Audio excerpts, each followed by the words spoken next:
Back in August, I started working on updating Delfino Square, one of my favorite Mario Kart tracks. And over the course of 2 months, I got it looking pretty good and decided I would try and mod it into the game. But before we do that, I wanted to put all of the 9 smaller videos into one big video here. This will be an easier way to catch up before watching the modding videos. So here's how it all began.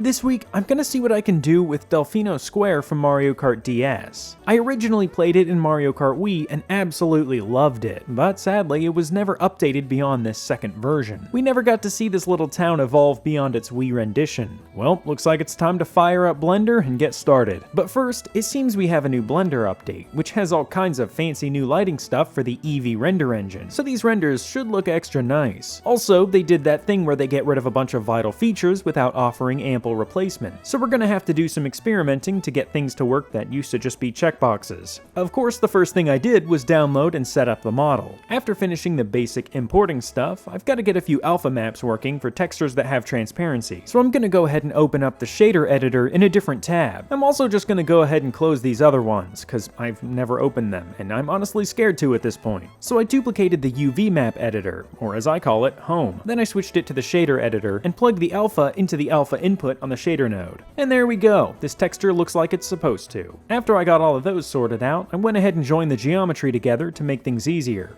Well, things haven't really gotten easier. The issue here is that the UV maps need to have the same name in this menu if you want them to be the same object. So I went around copy-pasting the same name on all of the separate objects, and then joined them, with much better results. Now we can start really inspecting this model. I chose this track because I wanted to do a revamp video in a single week, and this map seemed simple enough. And actually, I was right, this track didn't throw too many curveballs. Blender, however, came in clutch and made sure things never got boring. Before we really get started here, I'm gonna do Ctrl-A to apply transforms to this model since I scaled it down. Otherwise, it'll act all weird if I try to do anything slightly complicated to it. I'm also gonna merge vertices by distance by pressing M while in edit mode. This is a hugely helpful thing that I've learned from comments on previous revamp videos. Thank you. Since every one of Nintendo's models seems to have things all separated for no reason. And this merge vertices thing will turn any 2 vertices in the same location into a single vertex, thereby turning the geometry into the way that it should have been. Now we're ready to start replacing textures, and as per usual, I started with the road texture. Instead of trying to upscale this texture, I'm just gonna look for a Mario Kart 8 road texture that looks similar enough, and I found just the texture in Hyrule Circuit. After unwrapping, this looks nice. Except for where it doesn't. I messed with this for a minute and ended up deciding to just use another road texture for this section. Something that doesn't have the dotted line in the middle, since I think that's what's making this sharp turn look bad. So I found another good texture from Hyrule Circuit and slapped that sucker on. The key to making this change in material look good is lining up the seams and the brick patterns on the seam between the materials. Then I went into the shader editor and set up these textures normal and specular maps. These normal and specular maps are going to make the texture look less flat by having them react to lights in the scene in a more dynamic way. I also set up ambient occlusion on a bunch of these textures, which is another really great tip I got from the Coconut Mall video. Ambient occlusion creates shadows in corners, which is something I wish I knew about much sooner, because this looks great. Now that all those good stuff buttons are clicked, I can start trying to update some more textures. Starting with the main building texture. This texture isn't going to have a Mario Kart 8 parallel, and I can't really reconstruct it in a reasonable amount of time. So instead, I'm just going to scale it up in Photoshop and use a JPEG compression removal filter. It didn't do that much, but I'm hoping that by generating a normal map in Photoshop and just improving everything else around it, these buildings will look fine. And that was when I started noticing that these fancy new ray-traced shadows are looking pretty strange. They seem to vastly change depending on the angle I'm viewing them from, or if there's an object in the foreground. But no amount of messing with settings seemed to help, so I'll just hope that it doesn't look bad when I go to render. Next, I updated these signs on the sides of the road by cutting out some new Mario Kart 8 signs, and doing the same with a normal map. I really love doing this kind of scrappy texture updating. It feels like a digital arts and crafts project. After that, I updated the wood texture, which was mostly simple. Since the wood is part of a compilation texture that multiple things use, I selected all of the geometry that used the wood and separated it. Then I created a new texture using a Mario Kart 8 wood texture. The same wood texture actually that I used for the handrails in Coconut Mall. Once it's all set up, it looks pretty good. Next I want to update this yellow stone wall. It's a bit too stylized, so I use a more realistic texture here, also from Hyrule Circuit. Pretty soon here, this is just gonna turn into Hyrule Circuit. I did a color overlay in Photoshop to make the brick texture yellow, but this still didn't quite look right. I needed that color variation in the bricks, so I selected some bricks and did some more color overlays. That's much better. The next texture is a pretty important one. It's this one that I ended up just naming Path and Stone. By the way, naming textures is secretly the hardest part of 3D modeling. This is a texture that's on the sides of the road and kinda just all over the map, mostly the stone half of the texture. So I scrounged up a few usable textures and stitched together something that I think will work fine. I even used a trick that some of you guys told me about in the last video, where you tile a texture using Photoshop's offset filter. There we go. Now I want to start working on some foliage. I stole various plants from the Autumn Animal Crossing track and started figuring them out. I also found a good tree bark texture there and used those things to create the new trees. Now the trees look a bit more realistic, but we've still got to deal with this little forest section behind the brick wall. I tried working with some of the shrubbery and a new texture, but I decided the best thing to do here is to throw a grass texture down and turn this into a little park hill thing. I brought a larger version of the Pianta statue over here and made it look like there was a sidewalk winding through the hills. I'm really liking how this is coming along, but it's just sort of floating in empty space right now, so let's set up the water and the skybox. The water was simple, but like complex simple. The texture that was originally here was just some kind of a water reflection pattern, so I created a basic blue water material and stole one of Mario Kart 8's water normal maps. And while I could just leave it like this, I decided to incorporate that pattern texture, since heading over to the track in NoClip, I do really like how it looks. But instead of doing anything complicated or smart, I just hovered a new plane over the water with the pattern set up at low opacity. Then I did a UV warp modifier on both materials, having the materials move in opposite directions. Then subdivide it and add a wave modifier to both, and this is looking pretty neat. I also used the ambient occlusion here, but instead of leaving this input empty on the mix node, which indicates black, I plugged in a white color. Now it looks like the water is actually making contact with the wall, not just clipping through it. The skybox is a similarly simple yet slightly confusing process. First, I make a UV sphere and scale it way up. Then I can shade it smooth and use this sky material from a certain Legend of Zelda themed track, using it both as the base color and the emission map. That way it glows. This looks pretty good, but there's an issue. The sunlight that I made can't shine through it. Luckily though, Blender thought ahead and let you set the shadow mode to none. And then unluckily, they thought back behind again and got rid of that option. So what now? Well, I figured out something that seems to work. You'll notice over here there are a few backface culling options, one of which is shadow. But this won't work because we're actually inside of the sphere right now. So it's the front faces that the sunlight is hitting, unless we select all of the faces and press Alt-N and then flip the normals, thereby insiding the sphere out and letting the light pass through. At this point, I'm running out of time to work on this, and I realize I haven't made the drawbridge. Now I do plan on this being an open-ended project. I'm just doing as much as I can over a few day period. Then I might come back to this and touch the model up more in the future, but I absolutely can't call this finished without the drawbridge. So I went back to NoClip and eyeballed how it's supposed to be set up.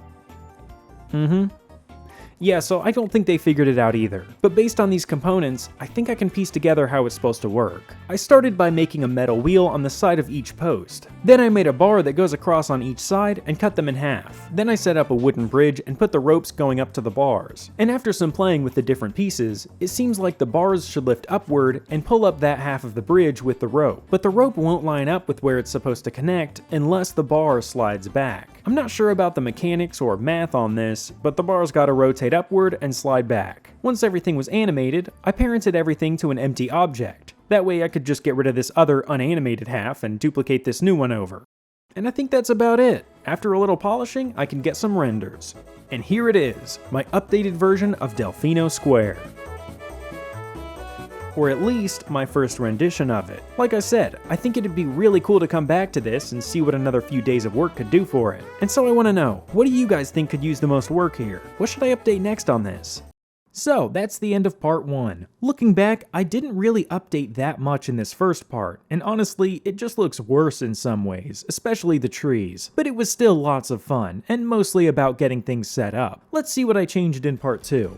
This week, I want to build on what I've done. First off, I've got to get rid of that park and delete those trees. You guys let me know that these trees look awful, and now that I think about it, these are significantly more ugly than what was already here. And while the park is pretty cool, I think I'm gonna try and do that updated forest at some point. But before that, I need to think about replacing those awful trees with something a little closer to the original. See, last week I spent too much time trying to make the track look realistic, focusing on removing the stylization of everything, which is how we ended up with Chernobyl Square. So this time I'm gonna get these trees right, and also see what I can't do about the buildings, since they still look fairly outdated. I searched around some Mario Kart 8 tracks for some better trees and kept an eye out for things I could use to make the buildings look better. Eventually I stumbled upon some pretty good looking trees in Shroom Ridge from the Booster Course Pass. Once I get textures on these, they should look pretty good. And boom, they look terrible. This tree is good, and this texture is good, but this isn't quite working yet. So I updated the bark and worked on the leaves some more. I started off by recoloring them in Photoshop, by first applying a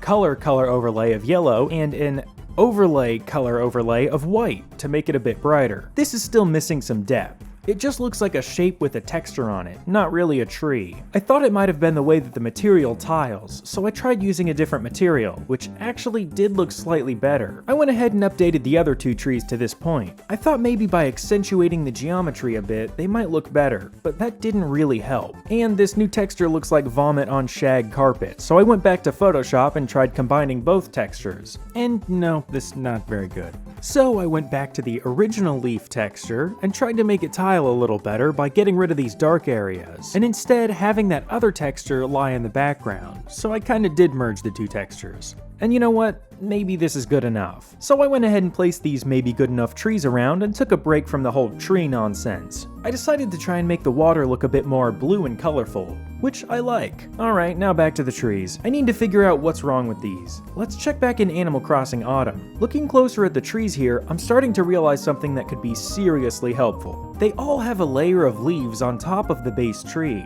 This might be just what I need to make these trees not look like inflatables. At first, I tried using this texture on a plane and a shrink wrap modifier to wrap it over the tree, but this wasn't really working, so I tried starting with a shape that was already similar to the tree. And now that it's all set up, this is exactly what I needed. Well, now it looks like I've gone and re-outdated the trees, so I'll go around replacing those again. Now that we've got that out of the way, I'm gonna see what can be done about these buildings. I started off just messing around with some ideas to see what might work. Eventually, I went back to looking at other tracks for ideas. I figured the current texture was beyond repair, and that I should probably just find something to replace those buildings entirely. But nothing I came across quite had the right style of architecture. It's a fine enough idea to replace the Delfino Square buildings with ones from Toad Harbor, for example, but I'm really concerned that it'll make the track much less recognizable. Plus, doing something like that could very well take several days on its own to get right, so we'll have to keep looking. I eventually wound up in 3DS Woohoo Town, where I saw some features that gave me a few ideas. The first thing I'm gonna do is replace the old clock with this new one I found in Woohoo Town. After swapping the white brick texture out for the yellow brick texture that this building uses and scaling the UV map down a bit, this looks great. Next I'm gonna steal some balconies and set them up on the gray buildings. So first, I've got to delete the original low quality balconies, which luckily use a different texture than the building, so they'll be easy enough to select and get rid of. Now to get these new balconies put up. I made sure to have these two checkboxes enabled for live UV unwrapping and correct face attributes, which means when I scale the object, it'll scale the UV as well, so I can make these balconies wider or shorter to fit different buildings without stretching the texture. But do keep in mind, this isn't something you generally want to have active while rotating or moving something, since it can produce some not very nice results. But this live UV unwrapping only happens in edit mode, so you can move things around while in object mode and not ruin your unwrapping. One thing that did kinda suck was the fact that the old balconies had these floors that actually did use the building texture, so they all got left behind when I deleted the balconies. But that just meant that I had to select them, delete them, and press F to fill the geometry between these lines. Eventually, I had made my way to each gray building, deleted those floors, and placed new balconies on them. And you know what? I think this has done a good job making these buildings feel more acceptable. They don't need to be flashy, at least not this early into this project. Right now, I'm just trying to make everything look passable, to make them look not so bad that they draw attention, which means that these roofs need updating next, because they've been distractingly bad.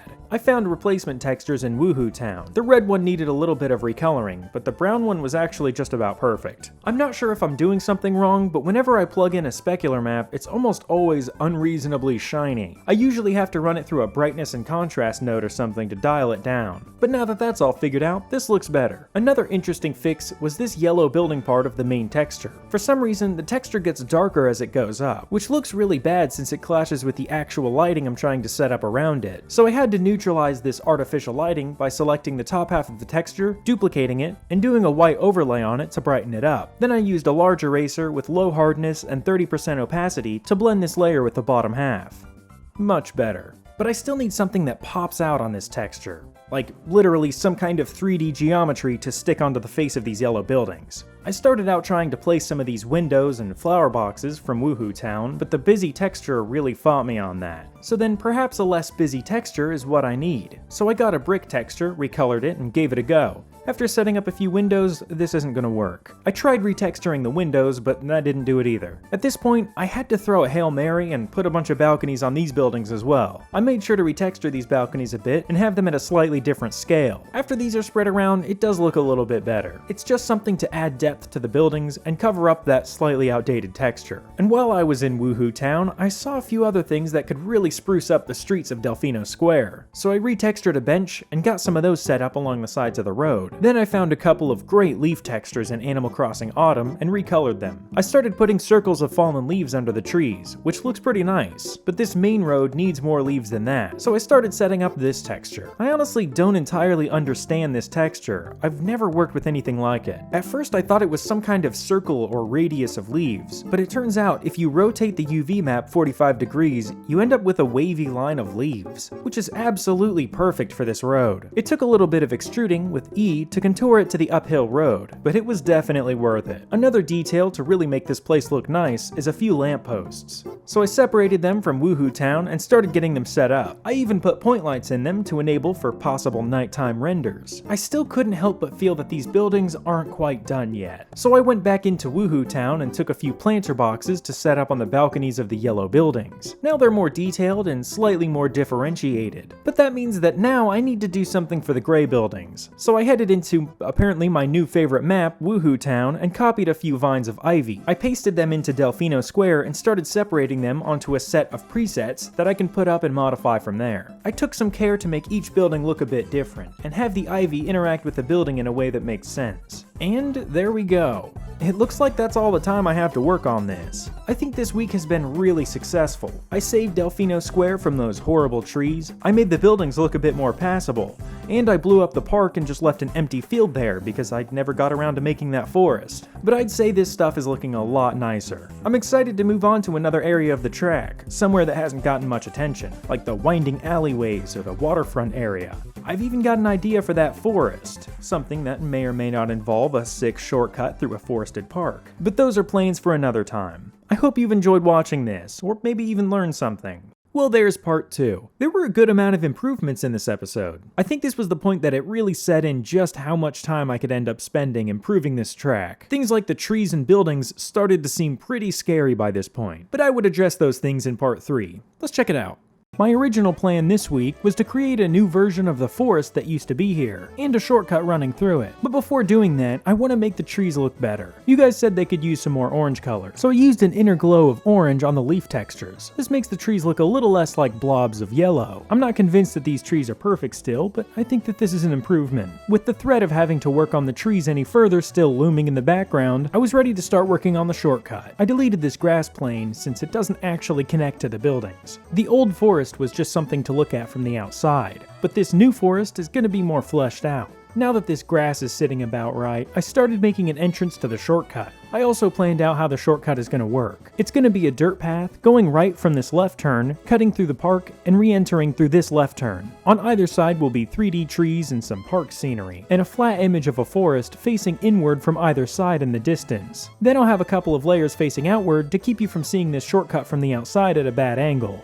Nice. Now I can spend half an hour making a nice entrance to the shortcut using these crappy outdated buildings that I'm gonna delete later anyways. Then I'll be able to make that forest park with those trees that I'm hardly even 50-50 on. That's about when I realized that this whole shortcut idea might be a little too soon. It's kinda disappointing, but I know it'll look way better if I pay more attention to the rest of the track first. Starting with the buildings. I've been in denial that this building texture is a lost cause. I've used filters, made normal maps, and covered them in balconies, but I think it's finally time to get rid of them and find another solution. Now don't worry, that doesn't mean that last episode was a waste of time. I can still use the balconies on some of the new buildings. But how are we gonna make these new buildings? Well, first, I've gotta find something that looks like it could become a Delfino Square building with a little bit of work. Something that isn't too far from the look of the original buildings. And I think I've found just what I'm looking for in Toad Harbor. While I set this up, I should bring up the whole Super Mario Sunshine element of this track. A lot of people have been wanting to see more Mario Sunshine representation, since that's where this track's inspiration originally lies. But first and foremost, I want to serve the feeling of the original track, not its inspiration. I'm sure I'll add some sunshine references where possible, but I won't be replacing the autumn trees with palm trees, or anything like that. But you know, that could be something fun to do at some point, to revisit the model or others that I've made and retheme them in some way.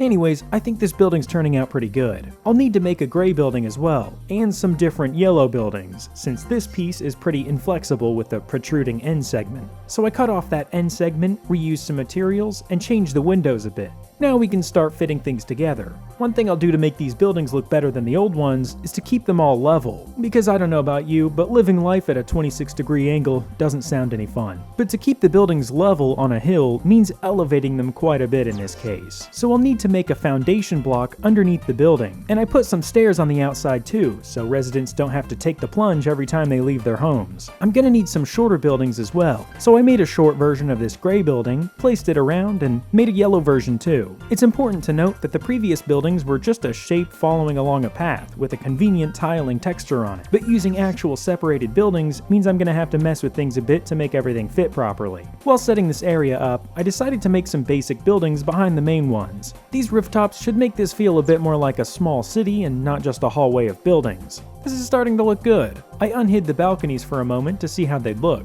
Clearly, it's going to take some work refitting them, but when they're properly adjusted, they look nice. I carried on placing buildings, and ran into a bit of a problem. This building here isn't quite wide enough to occupy this space, but I can't really refit it to that size without the proportions getting a little bit screwy with the way that the beams are set up. So instead, I ended up leaving a little bit of space between the building and the wall, and creating an alleyway there. It sort of made me realize that many of my favorite details in Mario Kart tracks or other games could have been equally practical solutions to equally stupid problems. Now I can set up some buildings in this fountain area, which is more of the same process. After that's all done, I'm pretty much done replacing the buildings. I went ahead and put up another row of buildings here where the park's gonna be. Looking around, I'm starting to see where to take things next. I updated some textures around the clock building, which I think really helped. I can see this statue's gonna need some work. That's something I'll have to do another time. But before I'm done here, I can make this grass look a little more vibrant in Photoshop. Hopefully this will help the track look more colorful, since it started looking a little bit desaturated. I also replaced the skybox with a bluer, less cloudy one. This is a good start. Well, that's gonna have to do it. Those buildings are looking much better. This feels kinda like a checkpoint. The trek feels more or less complete, but of course, we can take it further. Welcome back to my series in which I slowly update Delfino Square. Last time I replaced those old buildings once and for all. Not that they won't still be something I frequently revisit and adjust, but at least we have something better to work with now. Today, I want to finally move on to the next section of the track and start to update these buildings in the narrow alleyway section. I started things off by, first of all, saving the project under a different name. That way I have a backup of last week's version, in case I irreversibly mess something up. Looking around at these narrow street buildings, these are going to be quite a different process to the other buildings. With those, I could just replace them with new geometry, but that wouldn't work too well here, since there are just so many buildings. I've got to figure out a way I can work with the original mesh that runs along either side. But a flat retexture won't be enough. It's going to have 3D detail. But first and foremost, we need to separate the 3 different types of buildings so they can each have their own base material. Unfortunately, the process of separating these was quite finicky. Usually pressing the L key while in edit mode works pretty well to select separate linked geometry. But here, huge sections of the building are linked, regardless of which section of the building texture they use. This leaves me a couple of options. And I could just sit here and select them all like this. Except the doors should be separate too. Except I can't do that on this. Am I really gonna do that? Sitting here and selecting the buildings by hand would work, but I think I'd rather die. So instead I'm gonna try and find a way to somewhat smartly select them from the UV map. This isn't the cleanest UV map ever, but eventually I was able to select most of the white buildings. It took a little bit of selecting correct doorways and deselecting incorrect ones, but I think this is what we're looking for. Now I can separate them by pressing P and move on to the next building. Now we've got the brown buildings separated from the, What color is that? other buildings, so now I can get to work on some textures. But before we do all of that, let's go back to those original buildings and see if I can improve them a little bit. I got some really good feedback on these. Some of you took issue with the fact that the bricks were stacked vertically, as traditionally, bricks aren't stacked vertically. Instead, they're stacked properly. So let's get to fixing that. Now the reason they were vertical wasn't because I've never seen a building before, although that's probably not helping. It's because I was trying to avoid using yet another brick texture, since my textures are already quite unorganized. See, I tried using the road texture here, and it was almost perfect. The issue was that there were road markings showing up, so my solution was to rotate it 90 degrees and use a repeating strip that didn't have road markings on it. And that's how you end up with a consistent 90-degree discrepancy on your make-believe masonry. But now that I've made a new brick texture out of a section of the road and messed with the unwrapping enough, I think this is a definite improvement. But what about the yellow buildings? The bricks look pretty subpar here. I got the unwrapping looking a little bit better, but I'll need to do more about these in the future. I think it's about time we get back to those alleyway buildings and see what we can't come up with. Now replacing each and every one of these buildings in this video isn't feasible, but what I can do is come up with the designs, which is the actually exciting part. The first step is to find a base material. This concrete material from Toad Harbor looks like it'll be close enough for the white building. This looks pretty good. Now I've got to design a 3D piece that'll sit on the face of each of these buildings. The first thing I did was make this weird looking top right window. I started with a cube, because that's the closest shape to the window. Also because I only ever start with a cube, no matter what the closest shape is, because that's just how I operate. So running on high octane cube energy, I loop cut and inset faced my way to a window. And maybe one tiny boolean modifier, don't tell nobody. Okay, gonna do a boolean with this. Which is okay, you're allowed to use boolean.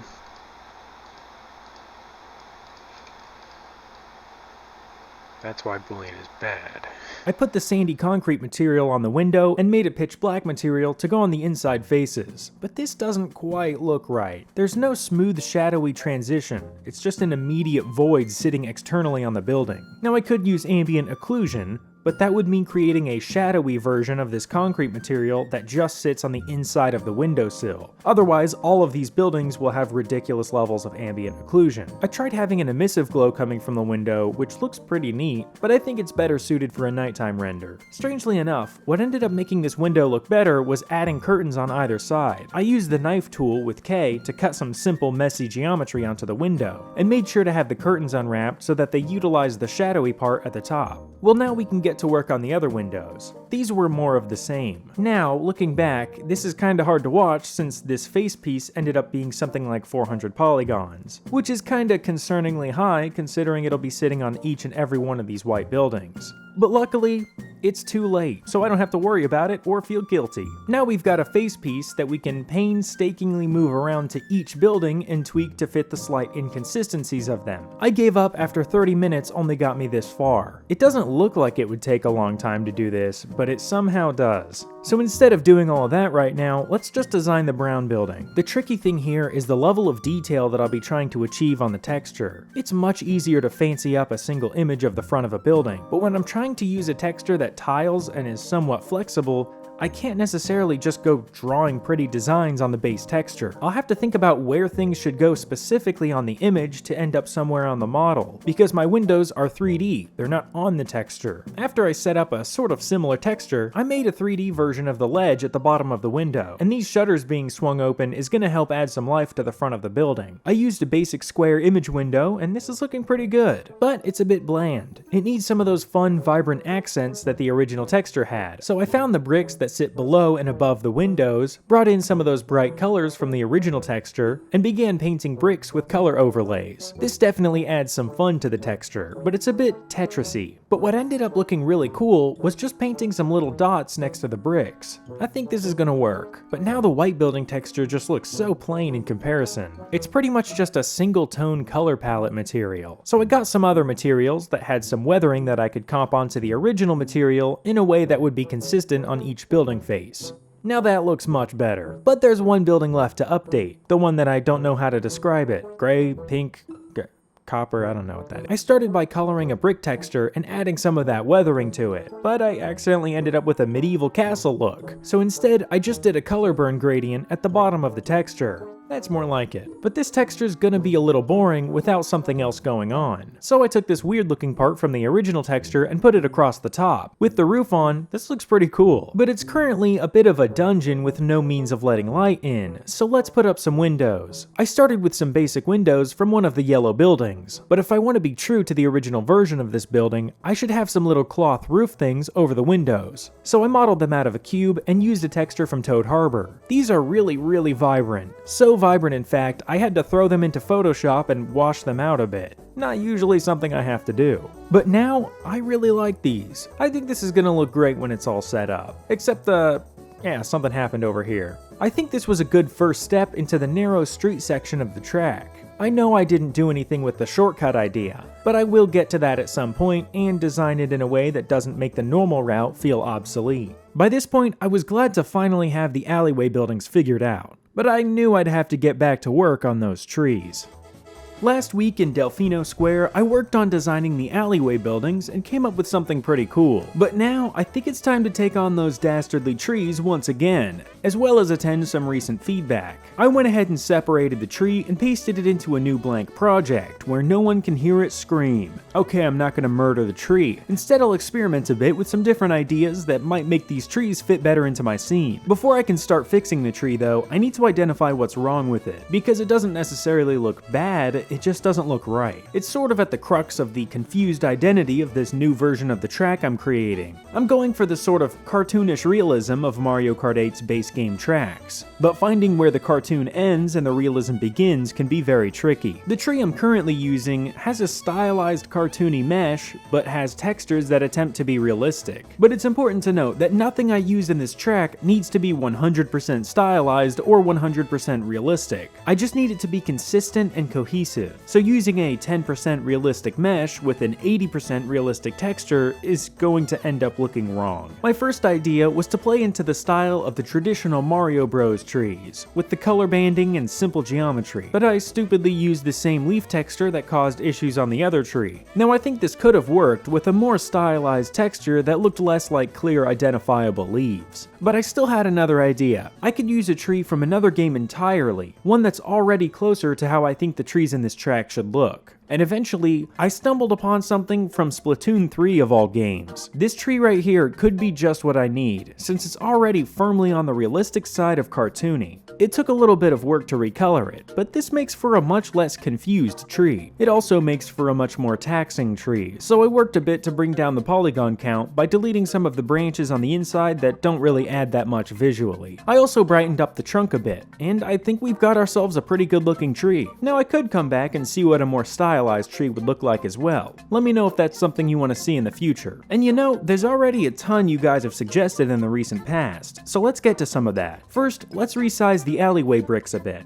They're definitely a bit too large, so I'll scale the UV map up. I also selected the entrance section and rotated the bricks so they're horizontal, which feels a little bit better. Next, I moved back over to the grassy section where I just put down those trees. This looks a little bit boring. Now I do plan on sprucing it up a bit, but it feels a bit too flat. So I subdivided it and started adding some terrain variation. It's subtle, but it's something that'll really help when this area is more detailed. Next, I'll work on making the road look a little brighter. I started off by trying to add some color to the road, something that'll match the orange-yellow theme. But despite putting both of my IQ digits to good use, I wasn't able to come up with something that didn't just look weird. So let me know if you guys have a better way of adding color to this texture. For now, I'll just stick to the good old white color overlay to brighten things up a bit, which did a surprisingly good job. Next, I'll head back over to the bricks in the alleyway and see if I can make them feel more at home in the track by making the green vegetation more yellow. I started off selecting them with the magic wand tool, which is meant to magically select whatever you click on, but I think it would make more sense if it was called the evil cursed artifact tool, because you have very limited control over this thing. It feels like performing surgery with a shotgun, but eventually the operation was complete, and we've got a worse looking brick texture as a result. Now I was really excited about this idea, since I also thought this could really help help pull everything together visually. But both yellow and orange colors just make the texture look dingy and kinda gross. But it did bring my attention to the bricks on the corners of the buildings. I'd like these to use a different material than what's used on the pathway. So I found something and unwrapped it a little bit, and I think this looks nice. And that made me realize that the bricks were still too dark on the gray buildings. And you know what? I'm feeling confident. Why don't we fix that yellow building texture too?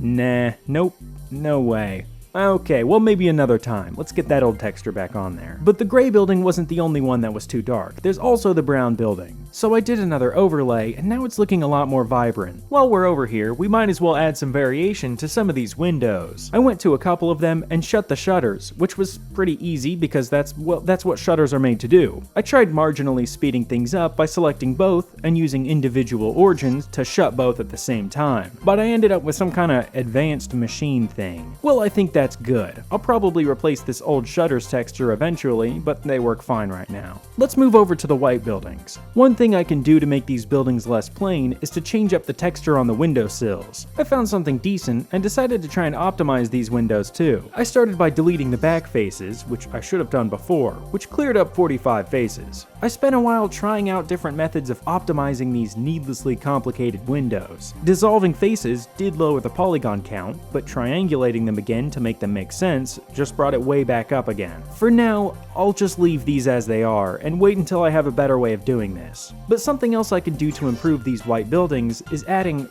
quaions,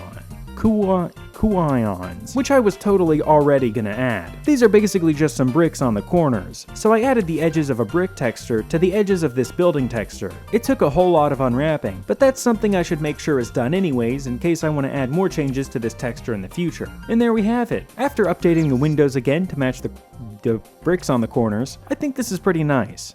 This feels like another checkpoint. Buildings look pretty good, the trees are looking nice, and we got a whole bunch of little details added. Let's see what another week of polish can do. This week, I'll be working on the alleyway some more, and adding a couple little details. I want to fill out the alleyway with some of these building faces, but first, I've got to optimize the white ones a bit. They've currently got 871 triangles each, which is way too many. I tried optimizing these in the past, but couldn't seem to do it. This time, however, I was able to figure some things out. The first thing I did was completely recreate the two windows on the right. I went all Jack the Ripper with the loop cuts, and now we're stuck in a pile of 800 triangles, but I'm gonna fix this. I'll start with this basic square window and try to achieve a similar shape with much less loop cuts this time. And yeah, no bullying this time. And just like that, we've got a much more simple window that doesn't look much different. The other window was even more convoluted, but just as easy to replace. The next thing I can do is recreate some of the faces on these windows that don't need loop cuts. This is simple if you take it slow, and also quite satisfying. I just selected the faces in an area, deleted them, and recreated them with the F key. There were some areas where I had to use the F key between vertices to create new lines that I can then fill with faces. Now that that's all done, we're down to 356 triangles from 871. That's 515 triangles gone. Well, now I suppose I can spend well over an hour copying this face onto every single one of these white buildings, making tiny adjustments to each of them. Maybe more optimizing to do? Well, there's no way to postpone this. I've got to get this done. So here it is, halfway done. There were a few interesting parts of the process. I decided to put a top on these archways, for example. Once I have a better texture on these and some more faces on these buildings, I can put some cool decorations on top of these. Well, let's at least get the intro section of the alleyway set up, to kinda get a proof of concept on how the rest will look. Setting up the gray building on the corner here was pretty interesting. This ended up being a neat looking building, because it's just got the one door on the corner, while the other two sides are just windows. Now I want to set up some details, like maybe some balconies here. So I copied one over and set the ivy up a little bit. I also put the gray building texture on the floor of them. This is pretty good. But I noticed, unrelated, the UVs on the stone beams on the buildings weren't set up quite right. So I got to fixing them. When one face is just offset in the UV like this, you can move it into place in the UV editor and make sure that the lines that are supposed to connect are about in the same spot. There we go. Well, now that that's done, I've got to find a way to spruce up this alleyway section a bit. Something to sit on the side of the track to add some color and variety. So I copied this flower box here and found a spot for it. Now I can't just set this anywhere. If it's right here, for example, anybody trying to turn this corner tightly might smash into it. So instead, I'll place it here in this corner. Nobody has any business in a corner like this, so anybody slamming into it has only themselves to blame. These should look pretty cool when they're all set up through the alleyway. But what good is a nice looking alleyway when you have to pass a crappy 2007 Pianta statue to get to it? So let's finally get to updating that thing. I started by using a subdivision surface modifier, which didn't quite work. But luckily, there's the edge split modifier. And even more luckily, the edge split modifier isn't permanent before it's applied, so I can undo this. Instead, I'll just manually separate the limbs, which for Piantas includes the nose. Now I can do a subdivision surface modifier separately and reconnect things where I need to. Then I can do a subdivision surface on the rest of him. And don't worry, I'm not keeping this texture. I looked around and found something from Super Bell Subway. I recolored it in Photoshop and threw it on. It's gonna need a little bit of readjusting here and there with the color, but it looks pretty good. Then I made some eyeballs for him out of spheres. Now I don't need these to be super high detail, so I lowered the ring and segment count in the initial creation settings down here in the left. Just keep in mind that if you want to access this vital menu, you need to do so right after you create the shape, because as soon as you click anything, it goes away. I also retextured this fountain thing a little bit. I've said it before in this series, but what really made this look right was making sure to line up the seams of the brick pattern with the edges of the geometry. This is something I didn't really utilize in previous projects, but it really makes things look polished, even when the bricks don't line up from one face to the next. Well, before I wrap things up, I figure I might as well add a little bit of detail to the tree section by adding a couple of leaf piles, something I've been meaning to try for a while now. So I downloaded the leaf pile model from Mario Kart 8. It looked a little bit weird at first. The transparency was acting a lot more like an invisibility cloak. So I switched the render method from blended to dithered. But there's an issue. These are not the leaves that are growing on the trees here, which implies that the local Delfino government imported leaf piles to make their fake trees look more authentic. But these are supposed to be real trees, so let's get that leaf texture on there. This is going to take some messing with UV maps to get this right, but after a while it was looking good enough. I put a bigger one over near the big tree and a slightly smaller pile on the left side of the track. This isn't all I want to do in this area, but it's definitely on the list. Well, that's all for this week. The buildings in that alleyway section are probably going to happen as a sort of background thing over the course of a few parts, but I'm really excited to finally get around to detailing that section. I feel like the track is starting to get to a point that there's a foreseeable resolution, which means the beginning of a new project. But that could be a few weeks out depending on how things go. And indeed, the end of this project was a few weeks out. In 3 more parts, I would have this track in a good enough state to begin modding. Last week, I got some work done in the alleyway section and made some improvements that I've been meaning to for a while. And this week in Delfino Square is going to be pretty similar. I started things off by copying some more building faces from the white buildings to progress the alleyway section a bit further. Eventually, I had finally finished putting down the white building faces, and I figured I'd start doing the gray buildings next. It ended up being the roofs that were the most interesting here. There were quite a few times where there'd be 2 buildings next to one another that both needed roofs, and the easiest way to do so was to extrude the second roof out of the first one. In fact, when I was getting sick of setting these faces up, I decided to just start putting these red roofs on buildings, since it was a more enjoyable and kind of separate process to the rest of the building face. And that led me over to the buildings across the bridge. These ended up being collateral damage when I started updating the alleyway section originally, so I'm gonna get to fixing this. There was definitely some wacky UV stuff going on, but the main thing was actually the lack of roofs on these buildings. I was gonna have to make sure each building had some kind of roof overhang, and the way I did that for the larger sections of roof was inset a face on top of the building and bring the middle up a bit. Then I could scale the whole thing up after separating it and fill a face on the bottom. I cleaned up some of those awful UV maps and fixed a line in the seam of the dirt path texture. And I think this area is off to a decent start. Well, now that we've made some pretty good progress in this right half of the track, let's make some more miscellaneous improvements to other sections. The first thing I want to try is adding some color to the road. Something you guys have been suggesting for a while now. But this time, instead of haphazardly throwing yellow on the texture, I'm going to use the original road texture as an example. Now the change is subtle, but I think it adds a hint of variety that gives the road a much more interesting look when viewed closely and a wash of vibrancy when viewed at a distance, which is a pretentious way of saying it's got pretty colors now. The next thing I want to do is make the Pianta statue look a little bit better. The main issue here is the blue color not really working. I think a copper color would make a lot more sense. So of course I used a good old-fashioned color overlay. I tried mixing an unoxidized copper tone in there somehow, but I think that's something that would require a much more specific map to unwrap the statue onto. But either way, this definitely looks better. Well, now I can move on to something that's been an issue for many episodes now. The texture on the yellow buildings. Oh look, here's a good texture. Well, that was way too easy. easy. Might as well go clean UV maps up or something. And during this process of messing with UV maps, I noticed that I didn't really like the darkening on the sides of the road texture. So I opened it in Photoshop and used the dodge tool to brighten it up a bit. It took some jumping back and forth and making minor adjustments, but in the end it looks a lot more consistent. I think updating the building texture, working on a few UV maps, and enhancing the road a bit has made a small but noticeable impact on this area.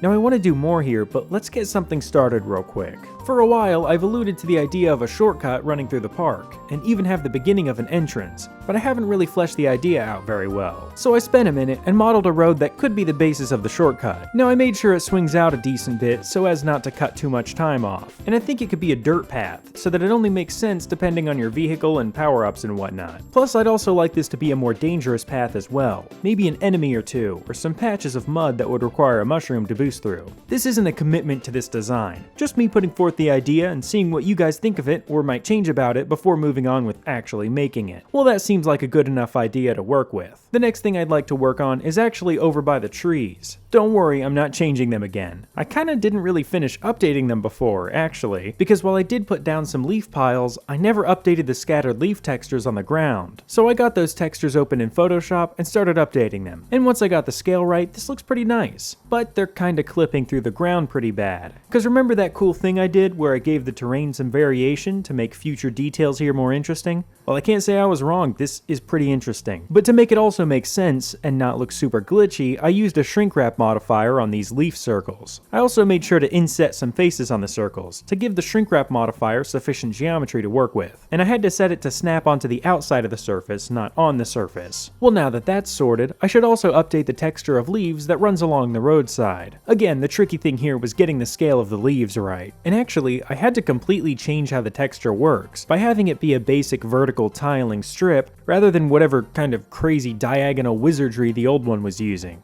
And you know, this is a good time to show you how I tiled this. To make sure the top meets the bottom and loops the texture as it repeats, I use the offset filter in Photoshop. This lets you move the seam in the texture from being at the top and bottom, or left and right for that matter, to somewhere else on the image. That way, the edges of the seam are next to each other rather than on opposite ends, and can be blended much more easily. Photoshop's AI tools are super helpful for this, since you can just rectangle select an area and generative fill it without a prompt, and it'll make things look about how they should. But I can't just go using dangerous and immoral AI tools all willy-nilly, because first of all, it's probably going to steal from hundreds of artists, or at least the one artist who made this leaf texture, since that's all it needs to sample from and generate more leaves. But I'm sure I've only got a few more generative fills left before our society collapses. Luckily for me, however, I don't have to worry about that, since I can just use the eraser tool and kinda erase stuff. There we go, no more seam. But these leaves don't make sense anymore without trees here, so I used Alt-D to duplicate trees around, but also still have them linked, so that way I can change them all at once if I need to. But of course, now that I'm actually using this precaution, I won't be able to find any issues. But with the trees in place and everything, this looks nice. After this, I closed things off by setting up more balconies and adding a few more little details to some places. Some benches here, some flower boxes there, and you know, I think they really help. Well, it looks like that's all for this week in Delfino Square.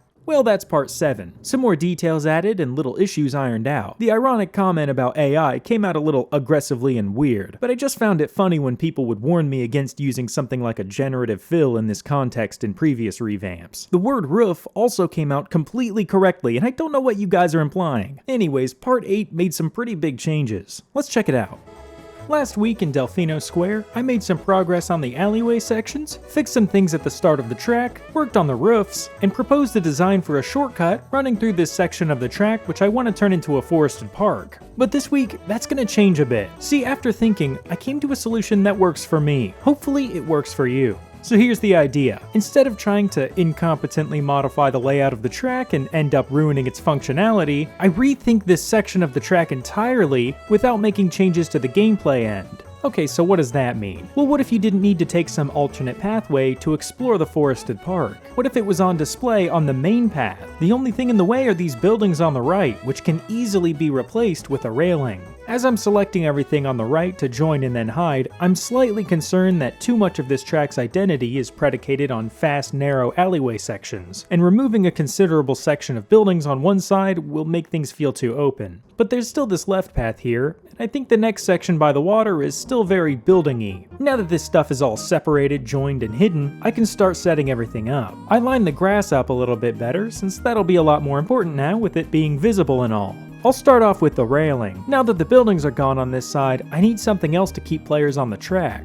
Or I could just have nothing here and let this be an open world survival crafting MMORPG. But that's a bit ambitious, so I'll just stick with the railing. I made the actual rail part with a cylinder that I made out of a cube that has the wood texture on it. The same wood texture actually that I used on the railing in Coconut Mall. And for the posts, I very skillfully transformed a cube into a rectangular prism and put the steel lamppost texture on it. Then I used an array modifier, which lets you duplicate something repeatedly by a specified amount and by an adjustable distance in whichever direction you choose. I moved along the track putting down these arrays and adjusting them until I reached this set of stairs. I decided this would be a good thing to work on real quick. So I spent a little bit trying out different textures until I landed on this concrete one, which I had to generate a normal map for. I finished up the railing and added some side geometry to the stairs, that way you don't see under them. I guess now I can make the park. But without any real plan, I just kinda put down a couple of trees and didn't know what to do. Clearly I need to work out some kind of design for this, so I put down trees along the road as a kind of starting point. Then got an overhead view screenshot and threw it into Photoshop. I started by copying trees along the rest of the track. Then I drew some rectangles where I should put 2D strips of forest that will act as a visual backstop. I don't want you to be able to see straight through to the other side. I want it to look like a forest. I drew a couple brown rectangles representing benches, and a blue circle roughly where I want to put a pond. Then I drew a dirt pathway that'll run along the actual track. It's not a shortcut or anything, just part of the surrounding detail. This should be enough to get something good put together. I went ahead and finished duplicating trees along the side of the track, and got a couple of flat forest renders. I made two renders. The one with the shallower depth of field ended up working better since distant trees can end up too high on the texture to stick into the ground otherwise. I began setting up the tree lines roughly where I drew them on the map, which looks pretty nice, but it's clearly not enough to look like a forest. So I made a couple more of these planes and had them shrink inward to give a sort of forced perspective. This is something I've definitely seen Nintendo do in some places. It's always so cool to arrive at the same conclusion separately and only then realize you did so. But while this does look better, I think I can make it look less flat by having low poly versions of the trees here. So I used the decimate modifier, cleaned them up a bit, and set them on the edge of the forest. Well, I guess it's time to make that dirt path now. I started with a cube and got the general contour shaped out. Then I put the texture on there and started extruding it along a path. The difficult thing here was keeping the texture consistent, because while having the live UV unwrap checkboxes ticked did work when extruding in a straight line, it didn't turn as I rotated the path. So what I did was, for each segment I went top down and projected from view. Then lined up the geometry with the dirt path part of the texture, which was a little tedious, but still not bad enough to push me to actually find a solution to this problem. Maybe you guys have found a better way of doing this. Eventually, I had extruded the pathway alongside the track and then just a little bit past it. I spent a little bit of time making this part of the track look right, which means getting rid of this floating window. Now that this all looks decent, I can go back and unwrap sections of the track that I didn't unwrap earlier because I didn't feel like it. I also made sure the track touched the ground everywhere, including right here where the track sits way off the ground on the left, which I made up for by extruding the bottom of the path in this area. I also thought this would be a nice spot for a little ledge with some grass and a mushroom. Then I went back to the beginning of the path and ran it back a little further and just sort of polished things back there. Well, now it's time for some benches. These would be perfect spots to have Piontas cheering if and or when I mod this track into the game. Let's start making the pond now. I started off with that shape I always start with and got something that looked like a pond, or maybe a shallow ice cube. Then I booleaned that out of the grass and started messing with the material a little bit. I ended up making a new version of the water material, one that's material properties look better on a small scale like this. Then I put some grass around the pond and made a little wooden fishing pole that casts into the water. Well, that's good for the pond. Let's make the forest look a little better with some leaf piles and scattered leaves, which I sort of accidentally put on the pond and then realized how good that looks. And as for scattering leaves all over the forest, it got pretty tedious using these little planes. rains. So I brought the grass texture into Photoshop and put some leaves on it to make a new leaf-covered grass texture, which looks nice. I put some more leaf piles around, some grass here, some mushrooms there, a bench or two in some other place, and here it is. A pretty awesome looking park scene that explores a dimension of this track that was only vaguely alluded to originally. I can count on one finger the amount of times something has gone this smoothly and turned out this well in this project. Hopefully you guys are happy with this compromise. A shortcut would have been cool for sure, but it would have been a huge risk that almost certainly would not improve the track. I think this forest kinda became my favorite part of this project. It makes this version stand out from the original. So you could argue that this model isn't that far improved, but it's still got something going for it. Well, let's see what finishing touches can be made in part 9. Welcome back to Delfino Square. Last week we got a pretty cool forest set up, to which some of you guys went, no! To which I'm gonna go, well, too bad. But some of you forest deniers had some pretty good criticisms, like the fact that from an aerial view, this forest is gonna look more like an outcropping of disillusioned polygons, or the fact that this forest has nary a rock nor boulder. And chiefly among the concerns is that removing all of the buildings in this section makes the track feel too open. So let's fix that. But also, surprise, this is probably the last episode. Now before you leave to go angrily eat a pretzel sandwich, I'm not necessarily done with this track. And I'm certainly not done with videos like these, or series like this one. But October is here and I'd rather not spend the whole spooky season trying to make marginal improvements to this track. But I think it would be really cool to come back to this track next month, and maybe do a few videos trying to actually mod it into Mario Kart 8, and sorta learn that process a little bit more. That way I could reliably mod my revamps in. Let me know if that's something you'd like to see in November. I think it sounds pretty fun. Anyways, that brings us to this week's goal, to get Delfino Square into a passable final rendition, something that I can work with when the modding part comes around. And as you can see, I've already gotten some trees out of the way and put a few buildings down. I'm hoping this will remedy the excess openness without taking too much away from the forest. And actually, before I did any of that, I made some changes to the dirt path. This probably shouldn't sit 2 feet above the grass. Some of you suggested extruding a curve to make this path instead, which probably would have been easier. But we've got this path, so we might as well see what we can do with it. I selected the lateral loops and thinned the path a little bit. That way it won't look like some kind of inaccessible shortcut. And of course, I lowered the track a bit too, and recontoured it to the ground. Well, now that the dirt path is looking better, and there are some more buildings here, let's fix those stairs. Turns out that concrete texture I chose isn't exactly a fan favorite, so let's do the mossy brick texture instead. This will add a lot more definition to each step. At least it will when I manually unwrap each step to match the seams. Now you might think, like I did, that I should instead just project the whole staircase onto the texture and line it up so that each step uses one brick. But that's actually more difficult and frustrating than doing it this way. Well, now that it's unwrapped, I can select a section of this staircase to use for the smaller ones. Alright, there's a few little details ironed out. Let's try and fix that whole thing where the forest looks like garbage from most angles. I need to cover this section entirely. The flat forest strips are really the main issue, so I just put up a row of buildings here. Then I filled this empty space with some large trees. There's a few areas that could maybe be improved, but I think this fixes most of the issue.